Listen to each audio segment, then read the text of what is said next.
Too loud? All right. I'll lower my natural volume. All right, why don't we go ahead and get started? Good afternoon. Welcome to the security talk, and thanks for coming here.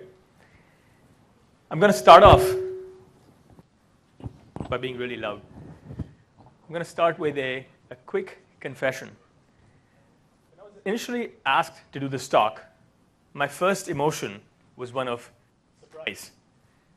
75 minutes to do an entire talk on security just seems really insufficient. My next emotion was one of apprehension. The security landscape is changing so rapidly. There's just so much going on in the industry.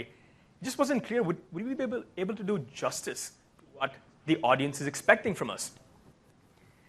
As I thought about it some more, my emotion quickly changed to one of excitement.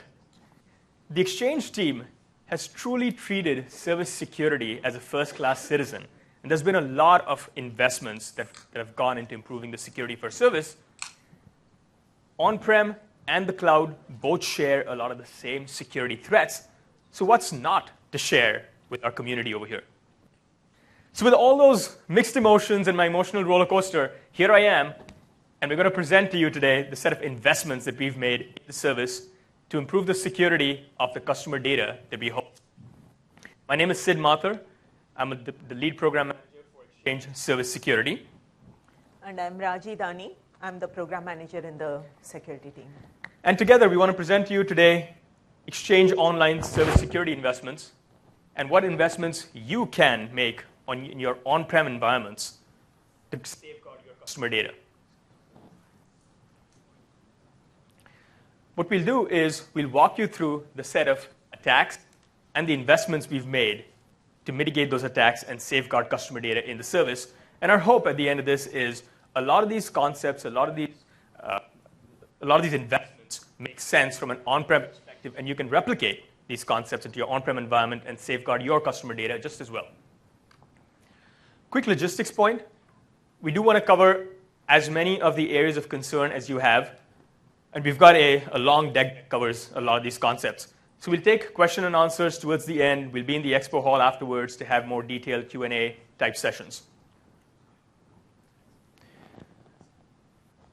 Before we get into the details, quick overview of the trust principles. I know we all get this. Security isn't an afterthought into any of our service environments. It is a guiding principle that we use across product development as well as service operations. The key tenet of how we run the service is the customer data that we store is the customer's data for sure. It's the customer's data, the customer owns it, the customer controls it. We store the data in the service and provide end-user productivity. We are accountable to the customer at the end of the day. We build security, privacy into the service fabric. We don't just say this ourselves. We want to make sure that there are independent audits, independent bodies that come and provide the kinds of compliance checks to make sure that we are meeting all the requirements for customers. And finally, we believe in running the service in a very transparent way, providing as much information as possible in the way of where customer data is located, access to customer data, et cetera. With these principles in mind, let's see what we're up against, what the security landscape has been.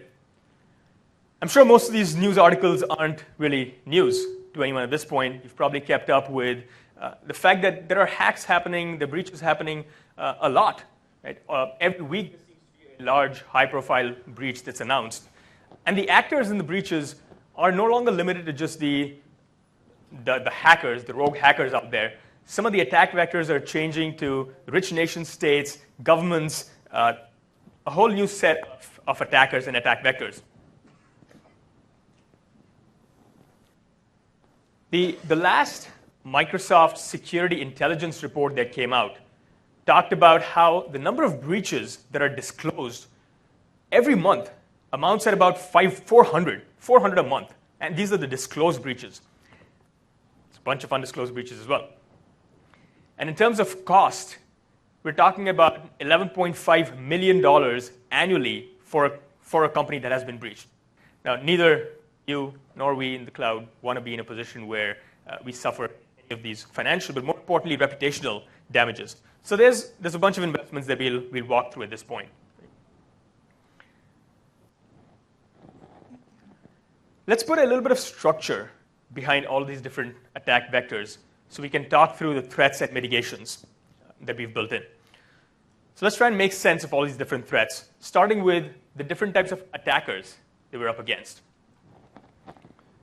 So first off, and this is the most common one, this is the outsider attacks, the hackers who are trying to get into the service by violating the perimeter of the service. The next persona of an attacker is a rogue insider. And these are sets of folks that may be disgruntled with the company that they're working with, maybe disgruntled by their manager, by their job, whatever it is, but disgruntled to the point of wanting to exfiltrate customer data or do some kind of damage to the reputation of the company. The rogue insider-based attacks are fewer in number, but when they do happen, they are a lot more costly, a lot more time-consuming, and a lot of reputation damage to companies. Is there anyone here who truly believes that no one ever in their org will ever go rogue? We're all security guys. We never believe that. And it's our job over here to protect the data that we host from both outsider attackers as well as insider attacks. So prevent breach is the first tenet of how we run security. Making sure that code is secure by design, secure in implementation, and the service is designed and operated to make sure that we protect from all sorts of attacks. But that's not it. We don't stop there. We can't be too complacent with just the defenses that we've built. So just like think of it as a ship. A ship is built to prevent itself from taking on water. But in the eventuality that something like that does happen, there is detection, there is containment and isolation, and there is a strategy to recover from the taking on of water. Similarly, in the service, we assume breach. We'll do the best we can to make sure that all customer data is protected, we have all the right defenses in place. However, we do want to make sure that if something does happen in the service, we can detect it, we can contain the movement of an attacker, and we can remediate from such attacks. So prevent breach, assume breach from outsider attacks, and from rogue insiders. That's the framework in which we're going to talk about the rest of the threats and mitigations. There is another form of accidental or information disclosure for companies, for organizations, of end users inadvertently leaking customer data. And for that, there's controls built into the Exchange product around DLP, encryption, auditing. And a lot of those are covered in various other talks in MEC, so we won't be deeply focusing on that over here. We limit our focus really to service security. Prevent, assume, outsider attacks, insider attacks.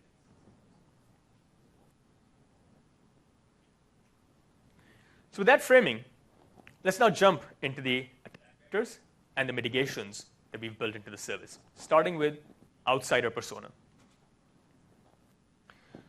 This first attack vector is a fairly simple sounding one.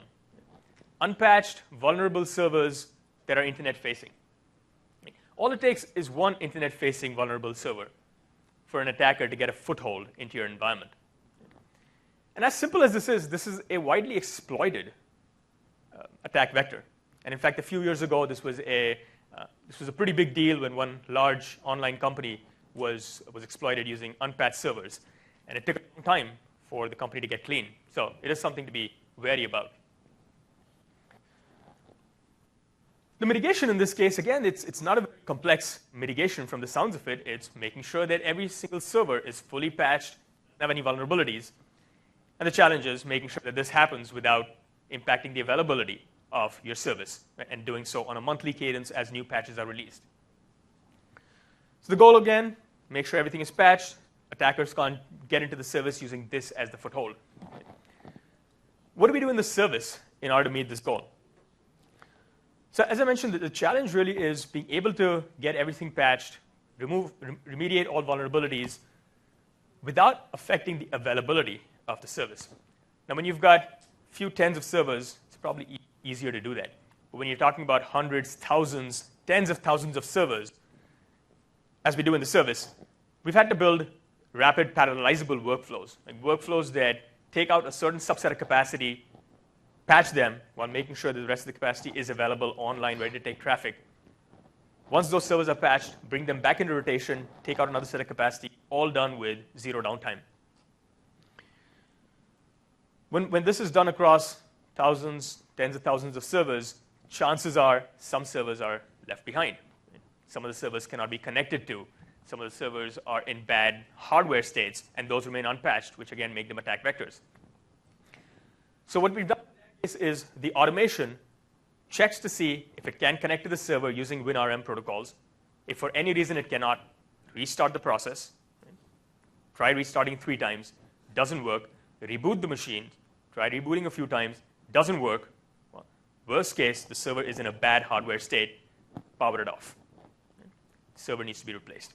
So from the perspective of getting every single server patched, the strategy works pretty well. Restart process, restart server, turn off. We also have to adhere to FedRAMP requirements, which is a pretty high standard. FedRAMP requires that all servers be fully patched. So pretty high bar, but a pretty strong security guarantee. And we run both outside-in and inside-in tools to ensure vulnerability and patching, vulnerability remediation and patching. The outside-in tool that we run is called Qualys, which takes a look from the perimeter, whether everything is fully secure. Nessus is the tool that we run inside within our data center to make sure that even if somebody was to get in, server 1 is fully patched. So from server 1 to server 2, even though server 2 may not be an internet-facing server, server 2 is also fully patched, vulnerable in any way. So outside in, inside in, give us the assurance of a fully patched service. Here's the next thread. And I want to start by asking, does anyone have a mail environment that you need to manage within your organization? IT portals, web apps. I'm sure a lot many more hands will go up. It's a little bit after lunch. So, but it's fairly common, right? You've got other portals in your company. And the easiest way to manage most of these portals, along with the Exchange service, is the same set of identities used to manage both environments. A shared network could travel between production portals and your production service. The problem here is a vulnerability in one of the less critical IT portals allows an attacker to jump into. And from there, as a result of network identity sharing, jump into production services.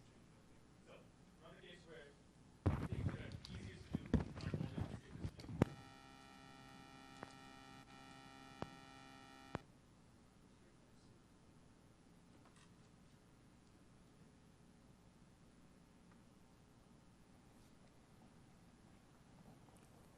Thank you. It's better?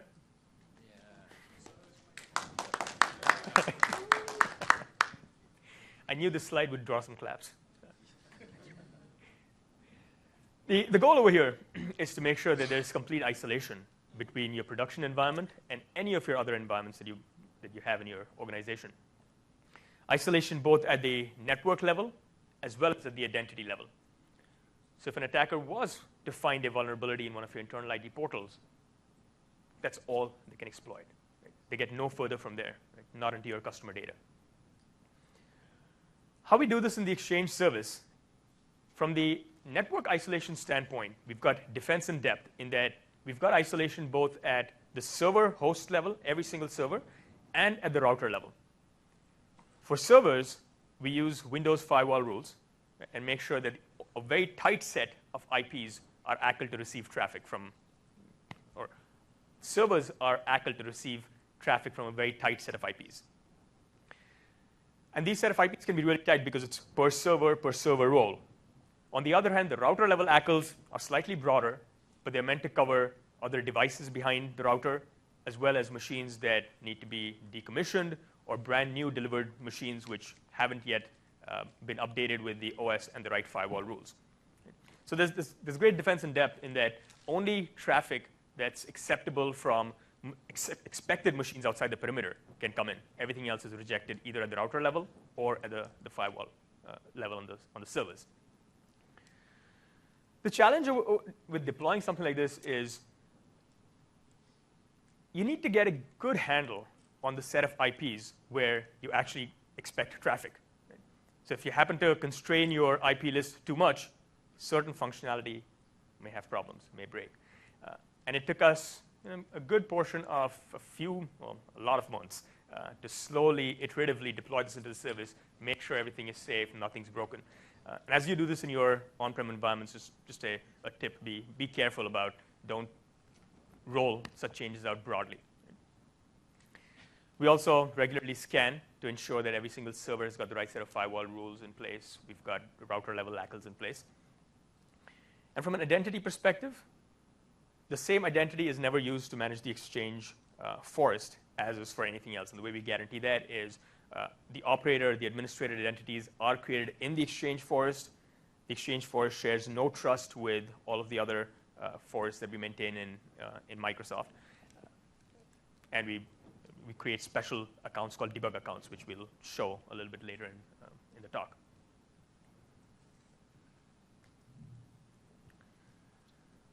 This one should be a fairly familiar attack vector these days, traffic sniffing.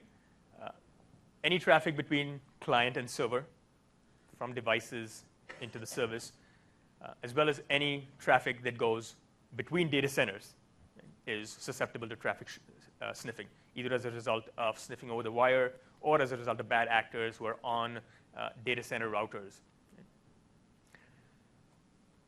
The mitigation over here, encrypting all sensitive data in transit.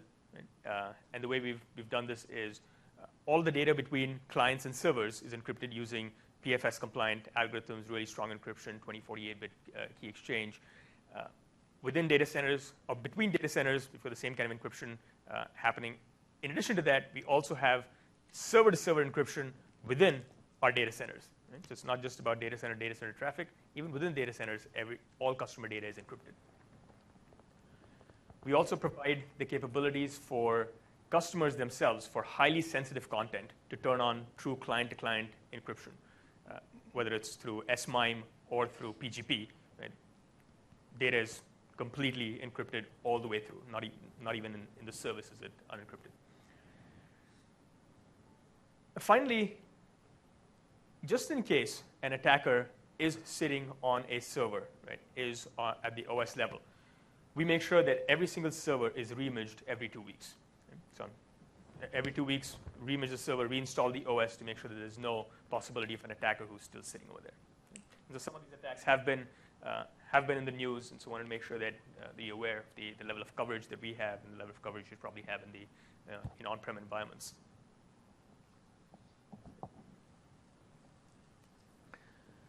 Spear phishing. Who here has heard of spear phishing? So spear phishing is a form of very targeted phishing where you target an email with a link that requests you to enter your credentials or visit some site that has malware on it. And the typical targets of such attacks are folks that have higher powered credentials to other environments. These are also the most damaging kind of attacks. And so the form of the attack is usually get an email has a link, sent to a few people, expect just one single person with high level privileges, one administrator, to click on that link, enter his credentials, and now the attacker has got the credentials that they can use to get into the service as that high-powered user. During one of our pen tests, we did a study where a mail with a link was sent out to a set of people, and approximately 20-25% of the people clicked on that link. During the next pen test, after rounds of education, a similar exercise was conducted, and about 14% of the people clicked on that link. So it's a great reduction. Right? Education helps, but 14% is enough to have an attacker get into your service. So with just a single factor, just a password, humans being fundamentally fallible will fall to this attack. Fundamentally fallible. We're not stupid. Except in some cases, people do things that make them cross the line, into stupid, but I'm sure none of us hire those people. No credit card numbers being published online. This also happens to be the attack vector that's been used by the Syrian Electronic Army against a wide range of different targets. The goal towards mitigating this is, like we talked about, don't just rely on humans to not click on links. That will happen. Humans are fallible. So in addition to passwords, we need to have factors of authentication that prevent an attacker from simply retrieving the password, getting through the first gate. The second gate, third gate, fourth gate, multiple factors of authentication should be required to get into the service, and that's what we do in the Exchange service. The way in which we do that is, page back to the concept of server firewall rules that we talked about. We use firewall rules to say traffic that's coming on a particular port, on the remote desktop port, is only ACL to a set of well-defined remote desktop gateway servers, and those remote desktop gateway servers enforce two-factor authentication or enforce the smart card or the second, third factor.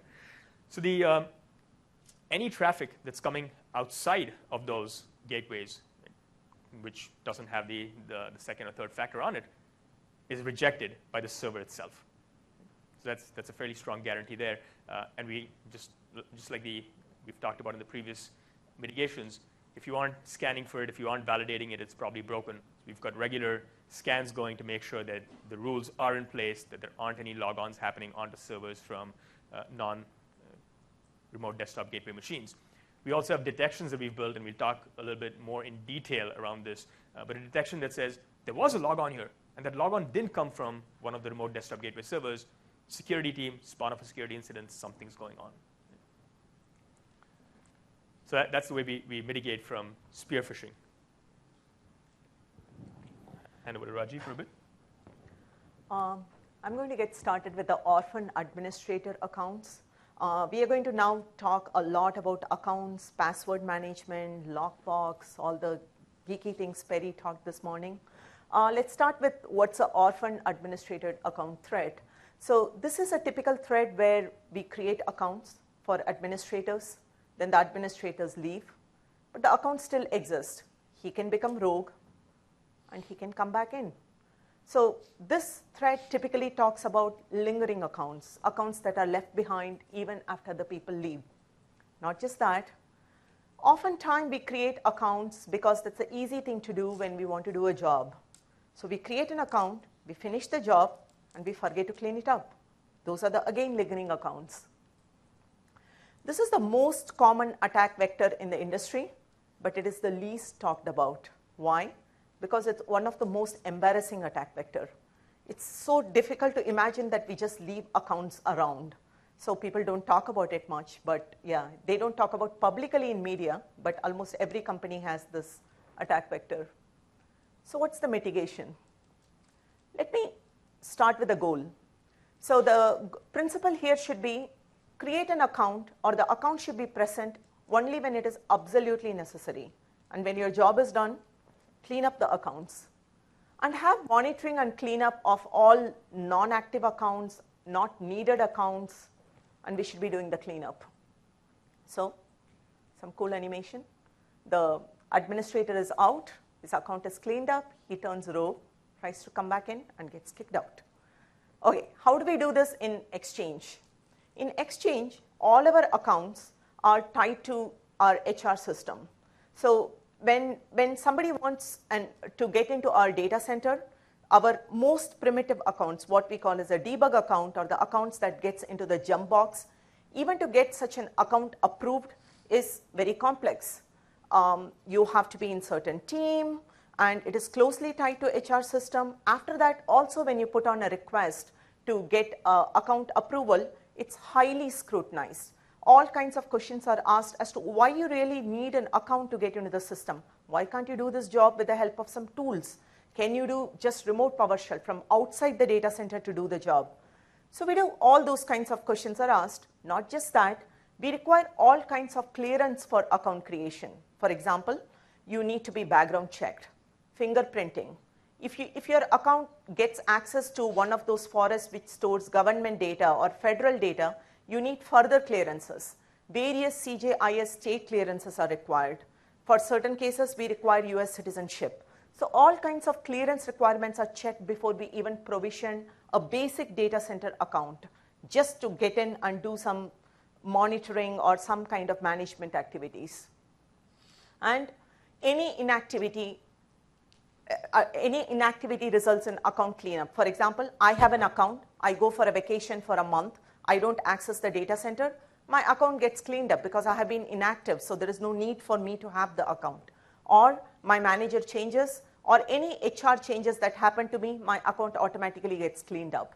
So if I really have a further need, I put in another request to get an account, but primarily we have all kinds of monitoring running to ensure that there are no lingering accounts in the system. Next.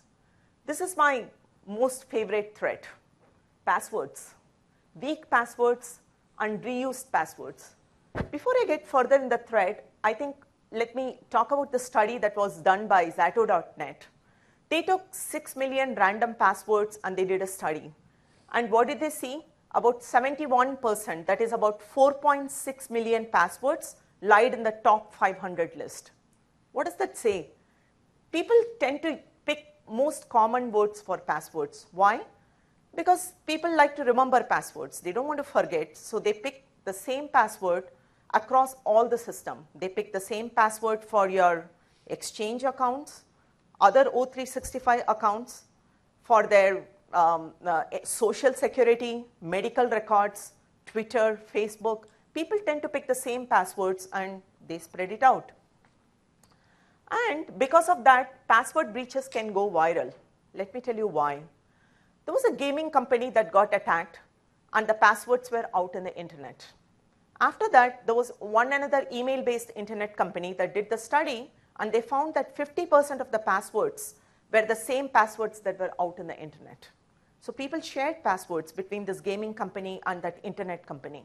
Not just that, very recently there was a publishing company that got hacked and the passwords were out in the internet. And many of those passwords had the hints like same as and the name of the corp, and that was the user account. So many people shared the passwords between their corp accounts and the accounts in the publishing company. So you don't have to really worry only about your environment anymore. Any other environment that gets hacked can result in hack for your environment because people tend to share passwords. And so PC World magazine, it does this survey and it sees like what is the most common passwords or the favorite password. So password was the favorite password for many years. This year it got dethroned by something just because people were very security conscious. And you think people picked a very strong password? No, it got dethroned by 1, 2, 3, 4, 5, 6. And this is a human behavior. People will really tend to pick something that's easy to remember and share it across. So what is the mitigation? Let's start with the goal. So the first goal that we should have in our organization is, hey, all passwords should be strong. So what's a strong password? Capital letter, small letter, various characters, and all that. But that's not enough. When we try to enforce that rule, people choose password like this. They just take a simple password and stick in a special character here. You can easily brute force a password like that. That's not enough. So the best thing that you can do is make your passwords unique. Generate something like that. This is not easy to hack. So the primary goal, all passwords should be strong and unique. You can have strong and unique passwords, but more importantly, store them securely because password is a treasure trove chest. People like to hack that first. And however strong and however unique your password is, have an expiry date. Keep rolling it very regularly and expire the lifetime of it. You don't want a password that's lying down stale for the last 10 years being used and reused, right? How do we do this in Exchange? In Exchange, we totally enforce zero human-generated passwords. All our passwords are generated by a tool which spits out a password. That's an example that you have up there. That's the kind of password we use for all our service accounts as well as what I called as a debug account, the user accounts. And people take that password, manage it through password safe, and the tool that generates this password, we do understand that has to be highly secure because this is an important tool, and it has to be highly available because people use it in and out. So we have such tool. Okay, so you generated this password. People use that password to get into the system. What do you think that typically the first thing they do? Control-Alt-Delete and change the password to password or 123456. Easy to remember, right? So we took off that ability. People cannot change password once they come in. And we have GPO settings. We expire all our passwords periodically, regularly, and our passwords are constantly rolled with zero downtime and zero user impact. Not just that, so you have a password like that. We do mandate that store it securely in password safe, but still people have this habit of putting the password in code. We have seen people putting passwords in code, in SharePoint files, network share, all over the place. So we have tools that detect password lying around at any of these places, and we just alert, evict, and move it on. So that's about passwords. So we talked a lot about the external hackers coming in and what are the strategies that they use. Let's take a pause. I'm going to now talk about the rogue attackers, the insider attackers, the employee becoming unhappy, disgruntled employee. What are the harm that they can cause? And they can cause a lot more harm. Why? Because they know your system much more than the external guys know. So these guys are much more dangerous. So let me see. The first thing that I'm going to talk about is a standing admin access. And Perry mentioned this today morning, even in the keynote address. So what is this? So we tend to create accounts with godlike permissions. So here is a employee. He had an admin account. He turned rogue. What can he do? He can read customer data. For us, the most important data that we store is the customer data. For you, it's the email and the calendar and all kinds of data. This employee can read them. Not just that, he can even exfiltrate them. We have heard of rogue admins who can exfiltrate data. So the person with the admin-like privileges can cause a lot of harm. Yes, not only that, let's assume that this person is not turning rogue, but still this is pretty bad. Why? Because an attacker, typically when he's trying to harvest and find an account, this account is completely lucrative. The attackers love these accounts with domain admin type permission, because once the attacker catches hold of an account like this, he can do a lot more harmful things. Not just that, even let's assume that you're not getting hacked, attacked, nothing.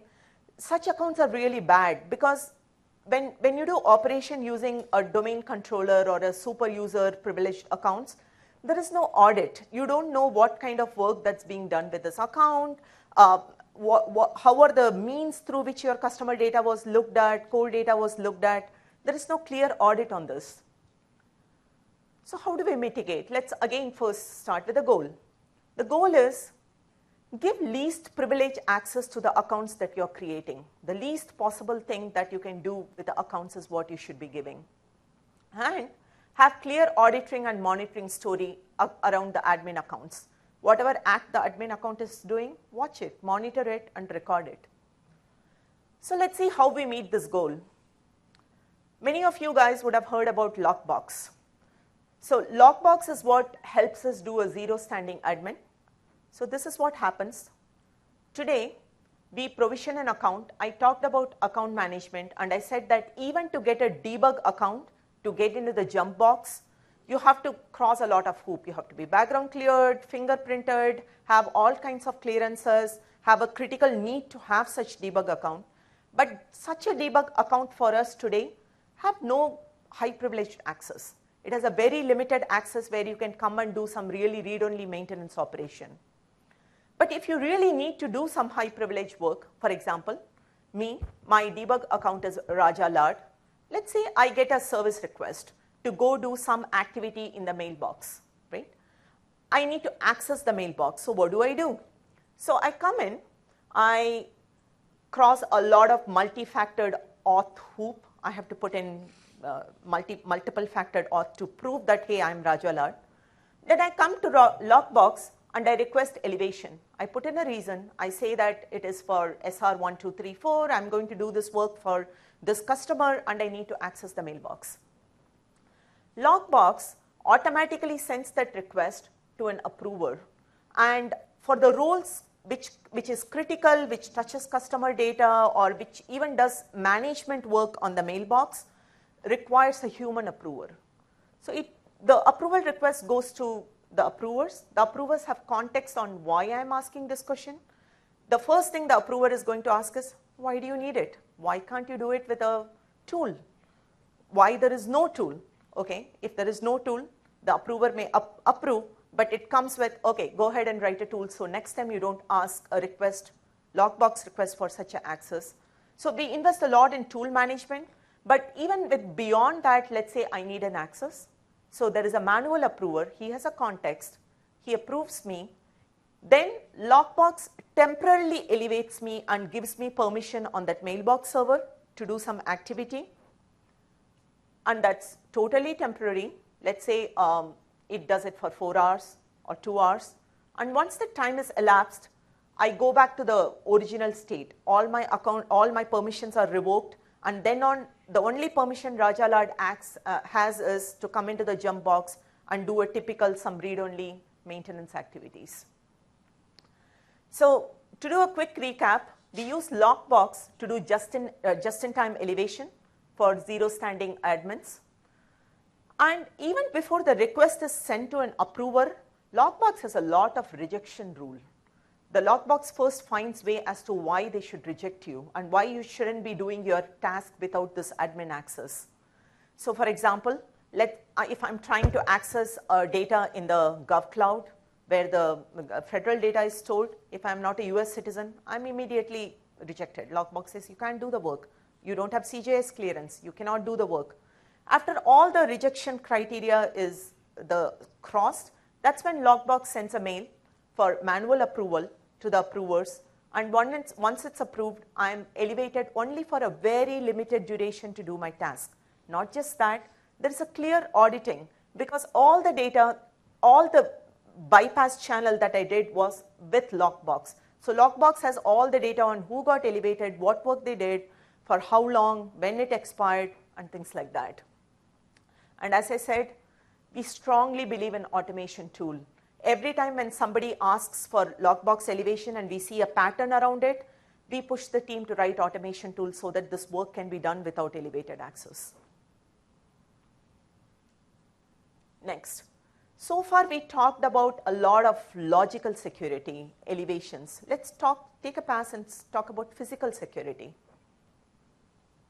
So this is about data center operator who actually manages data center. The disk walk, this is the threat where he can just walk, a data center operator can turn rogue, pull off a disk, walk away, and he has customer data. Lot of such instances have happened in the industry. Attacks that has happened with stolen, lost media, lot of such instances. How do we mitigate this? The mitigation that we do in Exchange is through BitLocker. We have strong AES 256 based encryption on the disk so that if a rogue admin walks away with the data is encrypted, he doesn't have the key, he cannot really interpret the data. One more thing, all the data, it is very difficult for in Exchange to do a targeted attack to even pick the disk because all our data is distributed across data center. So it is not that data of a customer is resident in one data center in one server, and a single server in a single data center co-locates data of so many customers, it is absolutely impossible to even go locate and do a disk walk. And disks are securely overwritten and they are shredded when it gets to the end of life. Okay, so we talked a lot about prevent breach. What are the things we do to prevent breach from outside attackers, inside attackers? But we are not complacent enough to think that we will never be attacked. because as a security team, we have to be always conscious that what if we get attacked? What's our story? We always assume breach. And we do a lot of investment in the assume breach area. So the investments are around contain attackers. So the contain attacker is, if an attacker is able to get in, he should not be able to do a lot of damage. He should not be able to move around to various servers and completely own the data center. We do a lot of investment around detecting attackers. How are you going to detect the attackers, and how are you going to evict the attacker? How are you going to recover from the attacks? So this set of sections is going to talk about the assume breach investments. So the first thing that I'm going to talk about, the threat, is lateral movement threat that happens because of pass the hash vulnerability. How many of you have heard about Windows pass the hash vulnerability? Yes, a lot of hands up there. Yep. So what is pass the hash? The pass the hash is not unique only to Windows. Any operating system that supports single sign-on has this vulnerability. What happens is the authentication is done using the NTLM hash, so that you don't have to keep putting in your user ID and password. So that's how it started, and it has become a big vulnerability. Let me explain how this happens. So to do a little prep work on the scenario, assume that you have two forests, and each of your forests has a set of cache servers. Cache servers are internet facing, so a bar is little low on the security there. You should assume that what if an attacker is able to get in? You have a set of mailbox servers. Mailbox servers are prime because they host customer data. They host your emails and contacts and calendars. You have to be really careful about them. And then domain controllers. Domain controllers are super important because if an attacker can get to domain controller, he can completely own your entire forest. Let's just assume a scenario that you have two forests with these kinds of servers. Let's say an attacker is able to get into one of your cache server. Internet facing, smart attacker, he's able to get in. But the problem is, once he got into your cache server, he can get into your SAM database, LSAS database. It's not very difficult. There's a lot of tools out there in the industry. Mimikatz, for example. He can just run Mimikatz, and he can output the user ID password of everybody who logged on into the server since the last reboot. Mimikatz even gives you the password in the clear text. And there are various other tools which gives you a password hash of every single logon that happened in that server since the server was last rebooted. Let's take an example. This attacker got into the cache server, and let's say these are the three accounts that he saw with the password hash. Okay, so what's the problem? The problem is, let's take an example of Kevin K, one of the user hash that he got. If Kevin K had permission to log in into the mailbox server, this attacker can just use pass the hash and hop from the cache server to the mailbox server. Just because of the fact that one of the logon that happened in the cache server had permission in the mailbox server, this attacker is able to move from an internet-facing cache server, which was easy to breach, into the mailbox server. Now he has access to your core data. He can read emails, calendar, contacts, and whatever. Not just that, now he has two sources. He had all the hash from the cache server. He can do the same from the mailbox server. And sure enough, he is able to find somebody who has domain controller permission. Now he can get into your domain controller. The moment he got into the domain controller, he can do all kinds of AD management. He absolutely owns your entire forest. Not just that, from all these servers, he can even find another account which had permission in another forest. He can go cross forest. So because of this pass the hash vulnerability, it is highly possible that an attacker is able to come into one single server and very soon own all your installations. Okay, so mitigation for this. So this is breach in one server leads to breach in multiple forests. Mitigation. Mitigation to this is little complex. So I'm going to take my time to explain this. The mitigation is a security principle called identity segmentation. So what do we do here? So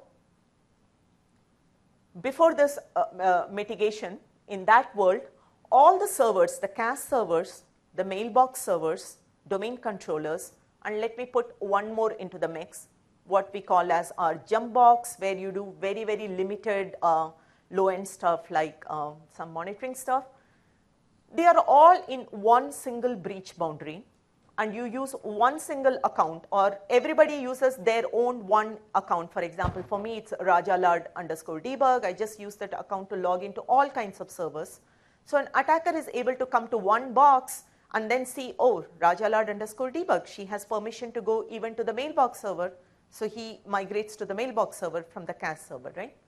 So the first thing that we do for identity segmentation is create breach boundaries based on criticalities.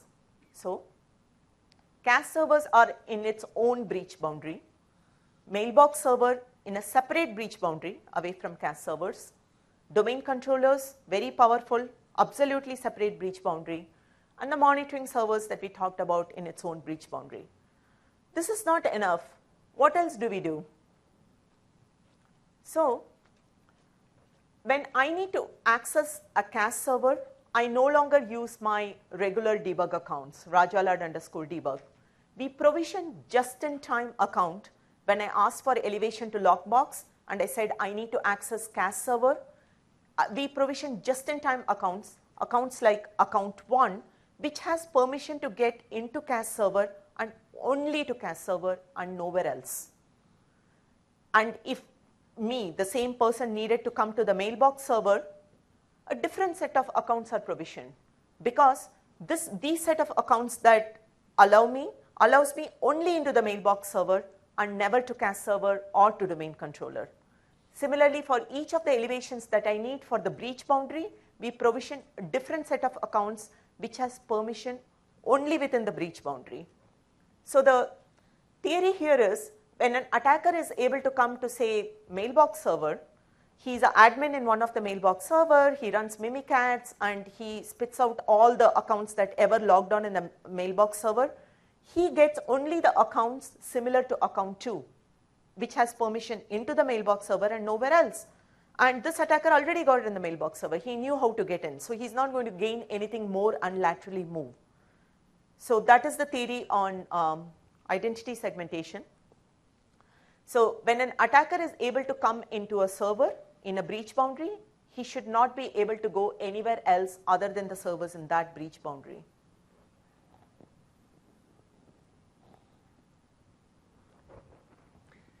Thank you, Raji.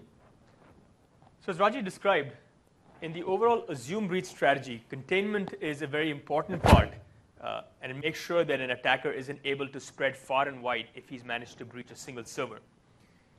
The farther he spread, the harder it is to remediate the attack. But how do you remediate an attack if you can't detect it? So let's talk a little bit about detecting attackers and what's so hard about detecting attackers. So the first thing is, detection of an attack means you're necessarily looking for something that's abnormal in your service, in your environment. And that means you need to understand what normal is so you can look for abnormal. And that in itself turns out to be a pretty challenging problem. Let me give you a data point. In the Exchange service, how many Windows logon events do you think happen on a daily basis? Wild guess, order of magnitude. A million? 10 million? Some hands? No? 100 million? A billion? It's got to be there. 28 billion. 28 billion logon events happening per day, out of which maybe one of them could be rogue. Okay? How do you distill the wheat from the chaff over there? That's a hard problem. And in the industry, standard statistics say that the signal-to-noise ratio on regular generic monitoring systems is really low. And that makes total sense given our observation in terms of the number of logon events. It took us a good part of 3 months to be able to understand the pattern of those 28 billion events, be able to categorize them, classify them, and be able to filter them to the point where we say, now if an alert pops up that indicates we've got an abnormal logon event, we're pretty sure we should trigger off a security incident. And we keep rehearsing these from time to time. So the goals over here, the principles over here are, let's not just rely on generic monitoring systems. They aren't going to give you a bang for the buck unless you've spent the time to really understand your system. Instead, you understand your system. You understand what vectors or what patterns people use to enter the service. Build specific detections for specific breach scenarios. An example of that is we talked about multi-factor authentication, how we enforce that the server firewall rules, ensuring that logons only happen from a certain set of approved IPs, remote desktop gateways. In our case, we can build a very specific detection that says if there's a logon happening from a list of IP, from an IP that's not in this approved list of IPs, fire an alert, right? And we go look at it immediately. So being able to pick particular detection scenarios and then constraining what normal means from those scenarios. Right? Once you understand that, then you can start alerting on the abnormal. In the service, we've built a very specific set of alerts on a number of different things. So we talked about accounts. Right? We understand what accounts should be logging into a service. We understand exactly who our administrators are. As administrators move out of the organization, move out of Microsoft, we make sure that their accounts are removed from our system. If for any reason one of those accounts that's not supposed to be approved for access manages to log on, we've got a very targeted alert that goes off. Bypassing multi-factor authentication, like we talked about, is a very targeted alert. We know what IP ranges we have within our Exchange service. We know what IP ranges we communicate with for servers outside the Exchange service. And this was the activity that took us a good part of 3 months to understand exactly what the patterns of activity was. But once we get an alert on this now, saying here's an IP that logged into the service that's not in the approved list, we can trigger a pretty good alert on that. Logons across breach boundaries that Raji just talked about. If you log on from a mailbox server to a CAS server, or vice versa, using exactly the same account, an alert fires that triggers a security investigation. We've constrained the ability for a domain admin account to log on to any of your regular servers. Right? Domain admin is a very high privilege, like Raji talked about in the case of pass the hash vulnerability. If a domain admin account is found, with the credentials for a domain admin account are found on one of your regular servers, those are the keys to the kingdom for that forest. Right? So any such logons happening on servers are again triggered as an alert. Accounts being added to security groups, high privilege security groups, without going through lockbox triggers off an alert. And finally, any unapproved processes. We've analyzed our service enough to understand here's a list of processes that we run on a regular basis. Here's a set of one-off processes that engineers need to run sometimes to debug issues. But that's it. That's the list of processes. Right? So if something fires outside of that white list of processes, an alert goes off. And again, there's the process to follow up with the engineer who happened to run this process, make sure it was them. And if it wasn't for any reason, we've got a security investigation on our hands. So there's a lot of work, and this is ongoing. There are new patterns that we will learn. There are new things that we will go trigger detections off of. So it's continuous investment in the service. Very applicable towards your on-prem environments as well, and you need to make sure that you can tune the alerts towards your on-prem environment usage patterns. Let's talk now about you've managed to detect some uncanny activity in your service. Now you need to respond. You need to do something about it. Response means the guy with the great heart manages to take out the attacker. So how do we do that? The goal over here is making sure that we've got playbooks, we've got forensic tools, we've got the necessary set of data to be able to forensically analyze what happened. Right? And sometimes detection takes, right? I mean, in the industry, the general statistic is at least 3 months to detect, and then months and months to be able to remediate. So if it's been 3 months to detect an attack, you need data that goes back at least 3 months, probably more. And so the goal over here is make sure you've got the data, you've got the right forensic tools, and that you've practiced this before the attack actually happens. Right? Attacks are, knock on wood, infrequent on a particular org, but when they do happen, they're pretty disastrous. So making sure we can practice it before the attack. What we've done in the service is there's a response team that's been built up of industry experts, folks that were in the military before, and they've built a set of playbooks for particular attack scenarios. When we find an attacker who's on the mailbox server, what do we do? What are the kind of forensic tools that need to run? What are the queries we need to run against? We collect about this 13 petabytes of data, approximately give or take, that exists in our cloud, right, that we can go analyze logs on and find uncanny patterns on after the fact. From a remediation standpoint, rolling all secrets, right, we talked about that a little bit earlier, but also in addition to that, being able to automatically reboot servers that we believe may have been impacted, power off servers, re-image servers. These are all automatic activities that have been built into the service operations now. We also conduct a regular practice of red-blue teaming, which is more than just regular pen testing. This is a red team of attackers whose goal is to start with any level of privilege, even if it's an insider account. But their goal is to get towards customer data and get to a point where they can prove we can exfiltrate it. On the other hand, the blue team is the response team, whose job is to make sure that they can prevent the attackers from getting in. If they get in, detect the attackers, forensically analyze what they've done, how far they've spread, and be able to kick them out. So this is a practice we go through every 6 months. Okay? There's war game exercises. The red team comes along, simulates a rogue insider, right, who's got access to more resources than an outside hacker would. The blue team comes along, tries to do all the things we just talked about, execute the post-breach, and then make sure we can improve the service. Right? This activity basically keeps our skills up to date, but at the same time keeps us honest. Right? Security is a continuous cycle. We need to keep investing in it. So that overall is a set of security investments that we have made in the service, and both from the point of view of preventing breach as well as assuming that breach will happen and reacting to it.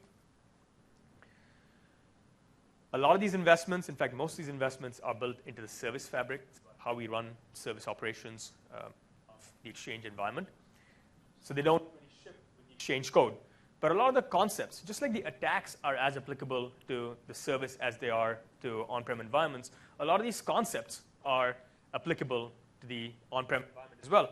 So I wanted to quickly walk through the checklist of items that you should go examine, at least in your on-prem environments, and if possible, go implement some of these. So from a prevent breach standpoint, making sure that your environment is fully patched, that you can do so with zero downtime and do it on a regular cadence, at least every 30 days after Patch Tuesday. Making sure that your production environment is isolated completely, both from a network standpoint as well as an identity standpoint from any other environments, right? Making sure you know exactly what IPs trigger traffic into your service. Encryption of all data in transit, at rest, strong algorithms, PFS compliance. Quick audit on the different administrator accounts you may have on various machines or in your domain. Are they all current, or has somebody left and the admin account is just hanging around? Okay. Multi-factor authentication for administrators helps you get around spear phishing and any other kind of attacks that we know humans will be susceptible to.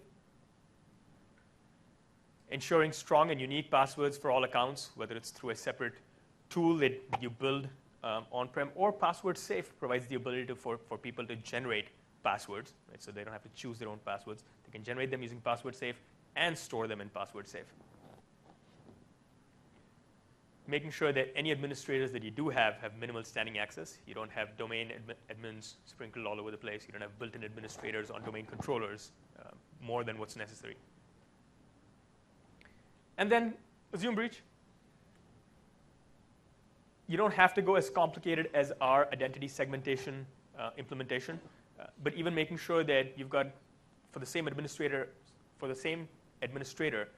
if they need to access both mailbox and cache servers, they've got different entities that have administrator accounts. Again, to make sure that you're not vulnerable to the pass the hash attack.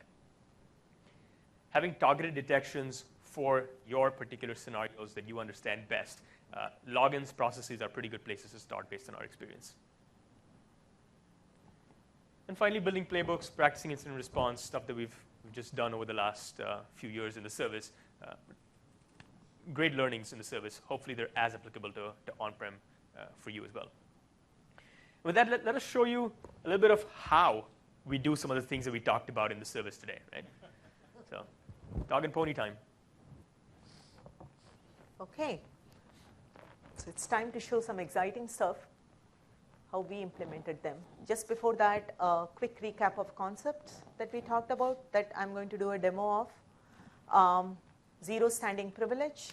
So when I get a data center account, my account has a very minimal privilege. I can't do anything much, just log in into the jump box.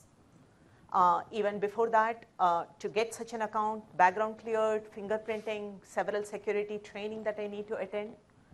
And once I log in into the jump box, which itself requires a multi-factor authentication, I need to key in my request with the, I need to put in a request with the SR number to say why at all I need an elevation. Even at this time, it goes to the approver for approval, a manual approver, creates a just-in-time account. We talked about identity segmentation. All this process requires a multi-factor authentication. At each step, you have to prove who you are and what you are.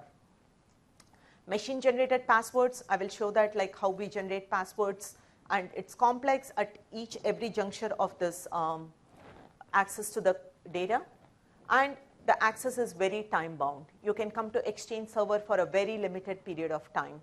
So what we really want to show you is how progressively it gets difficult when you really need to go and access something like a mailbox server or a cache server in our data center. So let's get started. So my debug account again is rajalard_debug. With that, I practically have access only to the jump box and nothing else. Let us say I got a escalation in which I have to go and access a mailbox server to do some work. And let's call that as a SR number 1234. What I typically would do is I come into this jump box and I request elevated access. I tell Lockbox that I need to access a mailbox server in a particular forest. This is a little bit of an internal thing where to access a mailbox server, we ask for a capacity server admin role. But essentially what I'm telling Lockbox from here is I need to access the mailbox server. I need to access the server for not 8 hours, 4 hours, because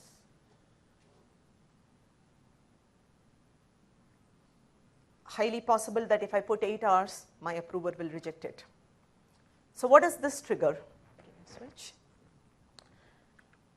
So this triggers an email to my approver, and this is the kind of email that my approver will get from Lockbox. What it says is the person who is asking for an elevation, she's Rajalard. She's asking for capacity server admin role because she needs to access this mailbox server, and the duration that she's asking for is 4 hours. And the approver will ask all kinds of questions as to why you really need it, and in this case I said it's for a mech demo, and he can either approve it or reject it, and we make it very easy for the approvers. He can do it from phone, he can do it through email, or he can do it even by logging into the service. So when the approver approves, this is the email I get. In this email, it says that, hey, you have been approved, you can go into the service, but one thing to notice is it doesn't say that Rajalard_debug can now access the service. No. It created a just-in-time account for me, what we call as a _J account. So this account has been provisioned with this elevation rights, that's a capacity server admin rights. And with this account, I can only go into the mailbox servers and nowhere else. I will not be able to log in with this account either in the cache servers or in domain controllers. This is for the identity segmentation, so that like even if an attacker is able to come into the mailbox server, he's going to see accounts just like that, which has a mailbox server permission. And once we do that, I click here, and this is the tool that we have for password management. And so this is going to list me all the accounts that has been provisioned for me, my standard _debug accounts, or the various accounts. Like at the same time, if I had to access a cache server, I would have asked for another elevation. It would have provisioned another JIT accounts. This lists all the accounts that is alive for me, that's in an enabled state. And I can just come here and I can do a generate password. And once I generate password, it's going to generate a complex password. I'm not going to show the password that it generates, but It's going to be very similar to the slide that I showed you with all kind of characters and stuff. And once I do that,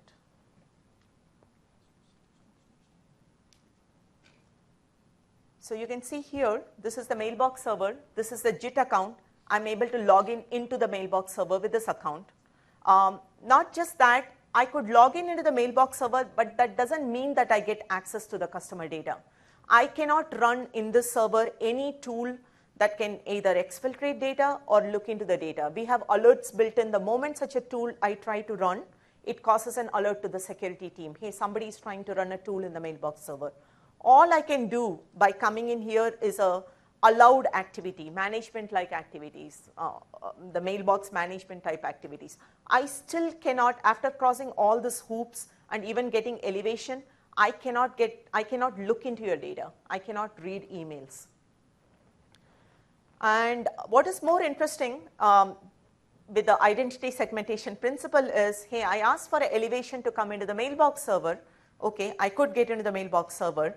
What's more interesting is I should not be able to get into the other servers. So this is the CAS server I try to connect to. You see that it says that this account is not authorized to come in and connect to the CAS server. This is how I ensure that even by mistake, I don't use the same account to get in the CAS server, because if an attacker ever got in, he should not be able to harvest my account using pass the hash vulnerability. So this was a quick demo of capturing strong unique passwords, lockbox, how we operate with that, and the identity segmentation principle. Thank you, Raji.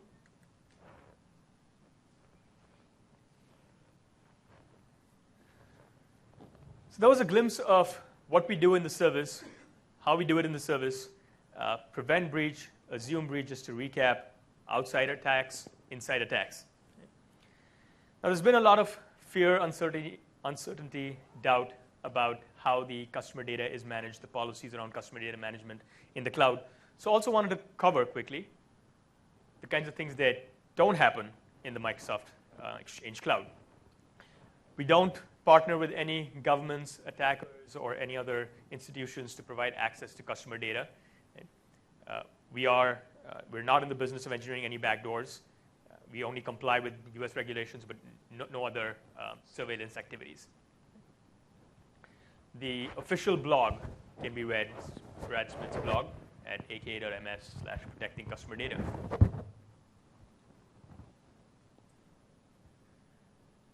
Quick statistics. It took us about an hour and 15 minutes to get through this presentation. A lot changed in the security world. Lots was lost to cybercrime. Botnets were joined, malicious code downloaded, browser-based attacks, lots of spam. Could have led to spear phishing. Let's all be vigilant about this. There is more to security than just service security. There is an entire security ecosystem. And at MEC, there are a number of talks that cover the security ecosystem. So I just wanted to quickly put in a plug for various talks around end-user security, DLP, encryption and exchange. There's compliance talks. There's one that happened this morning with Kamal, archiving and auditing. It's more around e-discovery. And there's a set of talks around mail hygiene, anti-spam, how transport and EOP manage mail hygiene as well. We want to leave you with a link to the Trust Center. If you haven't already seen, this is the Office 365 Trust Center that talks about a lot of the security technologies as well as the policies that we have on handling customer data. And leave you with the same thing that I started with, which is we deeply care about customer data. It is the key asset that we hold. We will continue to improve the security of the service from the changing landscape of security threats. And we'll continue to talk to you about the various security investments we've made, continue to get some feedback from you. And we hope that a lot of these investments that we've made in the service, you can take into on-prem environments, improve the security of your on-prem environment to make sure that your customer data is just as secure as it is in the cloud. Thank you. And I guess we have